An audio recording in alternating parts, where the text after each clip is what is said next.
Welcome back, everybody. In today's video, I'm going to be building sliders for my Gen 2.5 Mitsubishi Montero. And I am building them, and that's because no matter what generation of Montero you have, no one makes sliders for these cars. So whether you have a Gen 1, 2, 2.5, or 3, you're going to be making something. And so I wanted to shoot this video to show you guys how I'm going to be doing that. Now, before we get started, this is going to take some fabrication skills. You're gonna have to know how to weld, most likely. You're gonna have to use things like a chop saw, a cutoff wheel, a grinder, which are all very fun tools to use, but if you've never used them before, they can all be pretty intimidating and very expensive to get into. So maybe find a buddy who's got one, or you can go to a fab shop, although it is going to be more expensive. So like I mentioned, no one makes sliders for this car. And so this is kind of the spot where you can do one of two things. You can either go full custom, which I've done before, where you build and bend the tubes to go exactly as you want. You might have a little kick out here.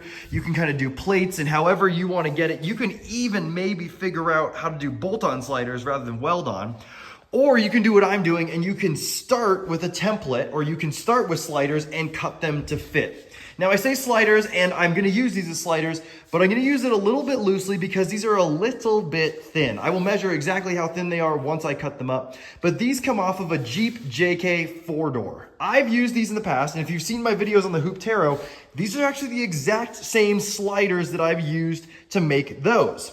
So I've got these, and the reason I got these is I like the shape of them, and I really like the fact that they've got this dimple die set up right here to act as an additional protection. So obviously these are meant for a Jeep, and so they're meant to mount to the body mounts, and so that's why they have this, and I'm obviously going to be removing that, but they're also a little bit long. So the first thing I need to do is cut these down to length because I want to mock them up against the car, but right now these are actually longer than the distance between my two tires.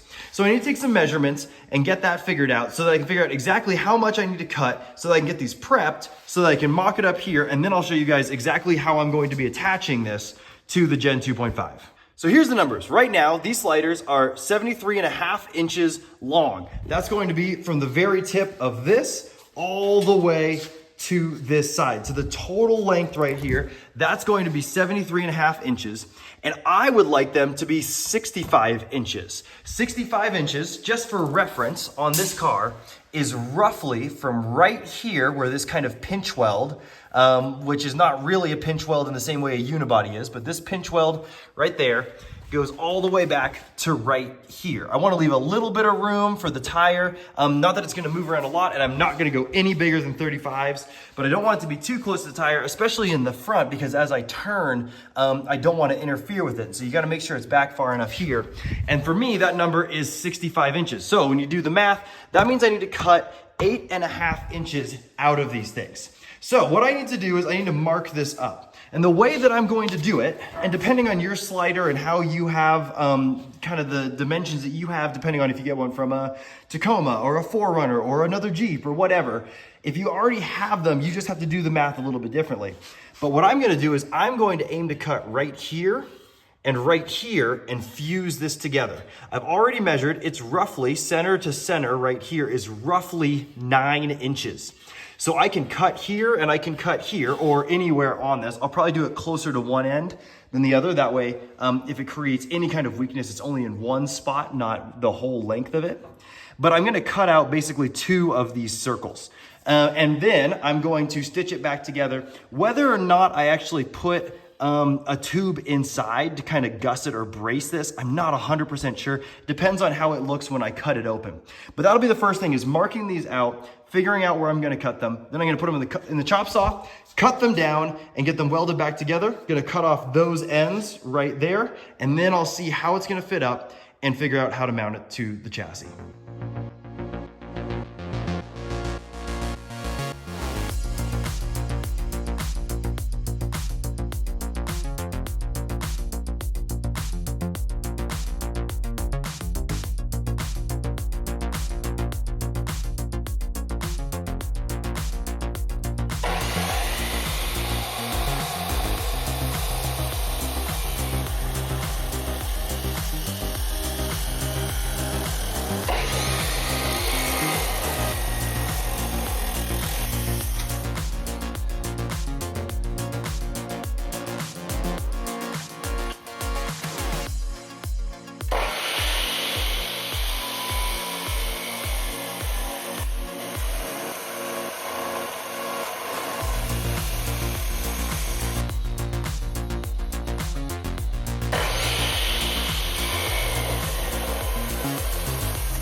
Okay, sliders are cut down and welded up, and they went pretty smoothly. As you can see here, there's that cut where I took that chunk out, and it's gonna look pretty good when it's all put together. I'm probably going to grind this down. It kind of depends on how it looks when it's all mounted up. The cosmetics of this are not that important to me. I mean, it's going to bump into rocks. That's the whole point of it. However, these are just not very pretty welds. That's on me. I can do better welds. I didn't do better welds. Part of it is you've got to go around these corners, and so there's a lot of transitions that happened.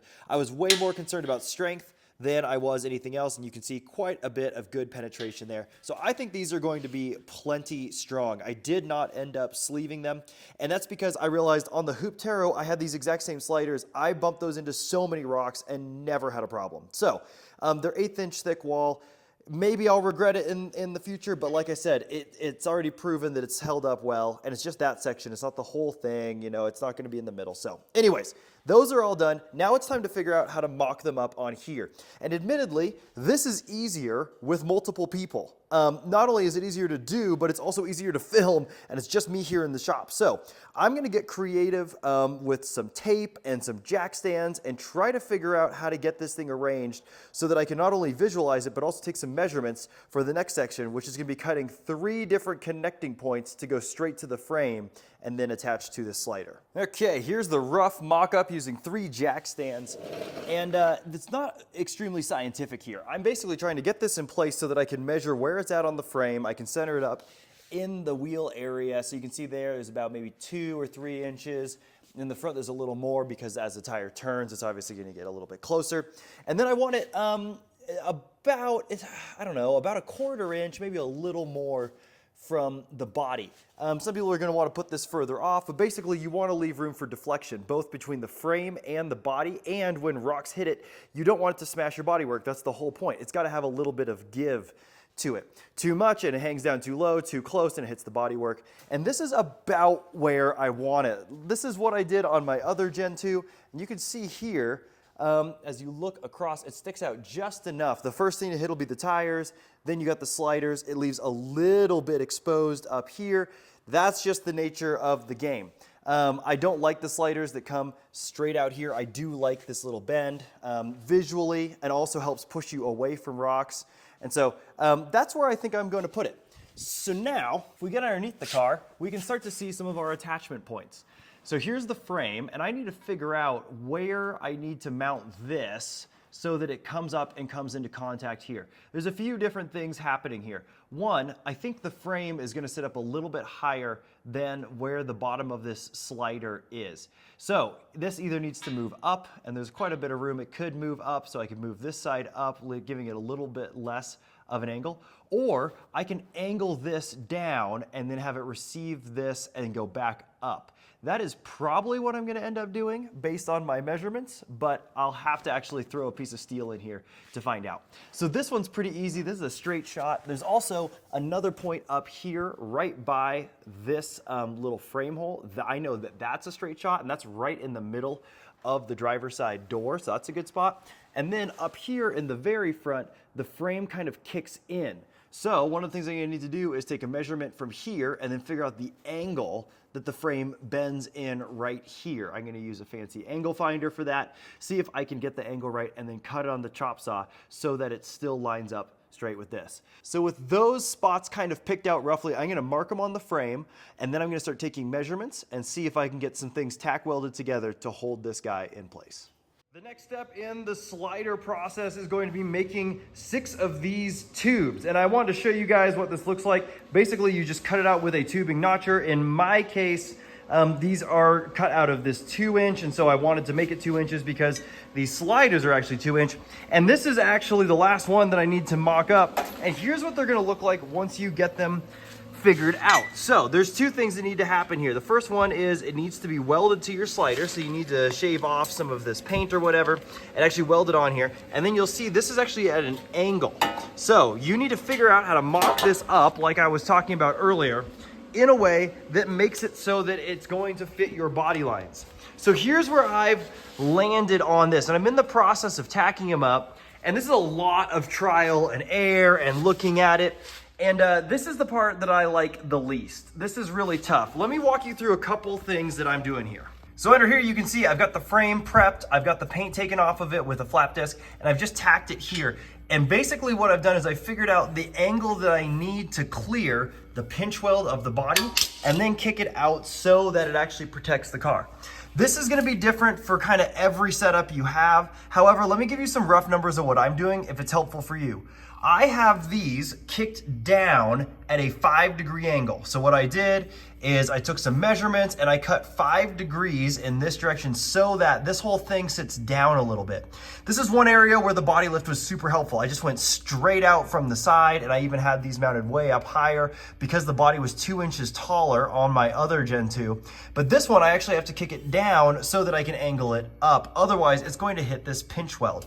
I guess theoretically, I wouldn't have to do that. However, with sliders, one of the things you want to keep in mind is flex. So it's really hard to see this on video, but you can see where I'm mounting the slider to the frame. It actually sits just about a 1/2 inch below that body's pinch weld right there. And that's about what I have going on for the rest of this. This is about a 1/2 inch off the body. It might be a little bit more, but the whole idea there is as you land this on things, as you put this slider up against stuff, it is going to torque into the body of the car. Not only is the body and the frame going to move separately, but this is going to experience force and it's going to push it up. And I don't want this slider to hit the door. I'm sure there's some people who can say either you need to go way bigger than that, or that's not close enough. You can go way closer. All I know is I put it a little closer on my other Gen 2, and I did end up having it bend and hit the body.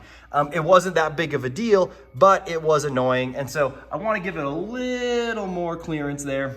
And so that's how I have it set up right now. This takes a ton of measurement. It just takes a lot of time. You've got to figure out your square points. Not only do you have to figure out how to square this up so that it's equal, kind of the same distance here as it is to here. You got to figure out the tires, but then you've got to repeat that on the passenger side or on the driver's side to make sure that one of them isn't really funky. So this takes a lot of time, and if you're new to fabrication, this is a huge pain. I do not love this. This is not my strong suit. I'm a much better mechanic than I am a fabricator, but this is what it takes to put sliders on a Gen 2. The last thing that I need to do under here is figure out this mount. Now this mount's interesting because as you can see up here, the frame is straight and then it kicks in. So this actually has to be cut in 2 different angles. It needs that 5-degree bend that I was talking about earlier, but it also needs 5 degrees forward. That means that the front is going to be longer than the back. That way it actually sits flush against this. Otherwise you've got a big gap, and you don't want any gaps in these because it is a structural component of the vehicle. So I'm gonna get that cut. It's basically you just measure it the normal 5 degrees and then you back cut it 5 degrees so that it fits in here. And the idea is that I can put it right in between here, and that'll be my last one. Then once I have that, I'm going to tack them all to this and make sure that the tacks on here can be easily broken. I'm going to break all of the tacks off of the body of the car or the frame of the car, and I'm gonna take this out and weld it up fully before I prep it for paint. Okay, these are all tacked on and then broken off of the vehicle. Like I said, I was able to kind of get this guy to be at the right angle so that it's like 5 degrees here and 5 degrees this way. That's mounting up pretty well. I've got them just tacked on. Next thing is to come in here, clean up all of this paint. Some of them I'm already, I was closer than others, but as I rearranged it, it didn't really go that well. So I need to clean up all of this paint and then start welding it. Weld these all the way in. And then I'm actually gonna take a flap disc and I'm gonna smooth this down, specifically this edge, because you can see it. I probably won't do the whole thing just because this is tucked underneath the vehicle, but I'll probably take this, smooth it all down, and then I'm actually going to paint these off the vehicle because obviously there's a lot of exposed metal, and then once it's on the vehicle, it's too close to the body. So what I'll do is I'll get all this prepped, get it all welded together, and then I will tape off just this end and I will paint everything. That way this end is still exposed, and then I'll weld this onto the vehicle, and once it's all welded, then I will paint it. So I went ahead and I painted these up using Raptor liner, just the cans. I ended up using 2 full cans between these 2 sliders, and now they're ready to weld on. So all of these mounts are permanently welded. They're welded all the way through to the slider. Now it's time to attach them to the vehicle. And this is where my fabrication skills get a little wonky. So you can see right here, I've already welded this one up, and I actually was able to get it a little closer to the body, and it looks way better, and I don't think it's gonna flex at all. There's kind of shot of some of my welds. You can see I laid it on really thick. They're not the prettiest, but they are very functional. So this thing is really on here. It's just a matter of getting everything lined up, getting it square, holding it up. It really helps if you have a buddy, and then tacking it in place, triple checking your work, and then committing to the welds. The hardest part is gonna be welding on the top here. There's not really a good way to do it. You can see how I did. If you're a really good welder, you can use a mirror, or you can just really take your time and go back and forth and then double check it and make a couple passes. So this side is all welded up. This side needs to be tacked on and attached, and then we'll be into the final stages of making sure that everything is looking good, making sure it's strong, and then I will actually go through and I will paint the parts of the frame where I left it off so that I could weld, and then the sliders are done. And here is the finished results of the sliders. As you can see, I have already got them dirty. I've already taken them out, and they're performing great. Now, this is one of those things where I won't really know how they do until I run them into a rock. And even though I could put them into a rock, that's really not the point. I don't really want to bash these into rocks, but I want them to be there when I do. So this is how they turned out, and I think they turned out pretty good. You can see right here, I've got a pretty good gap. It's pretty consistent, and then it gets a little close right here. And what's happening is actually, because these are angled, the body line, as it kicks out, it actually gets closer. So I had to do quite a bit of measuring, and it's pretty tight. It's pretty close, but I think that's what makes the most sense. The gap is a little bigger up there than it is here, again, because of that body line. So those are on there. Those are good. I am super pleased with how they turned out, and I'm even more pleased that they're on the car and they're protecting it. So I hope this was helpful for you guys if you're designing your own sliders, whether it be for this Montero or a different Montero. Hopefully this helps you get an idea of how you might go about it and how to make ones that'll actually fit for your purpose in your rig. So with that, I'll catch you guys on the next one.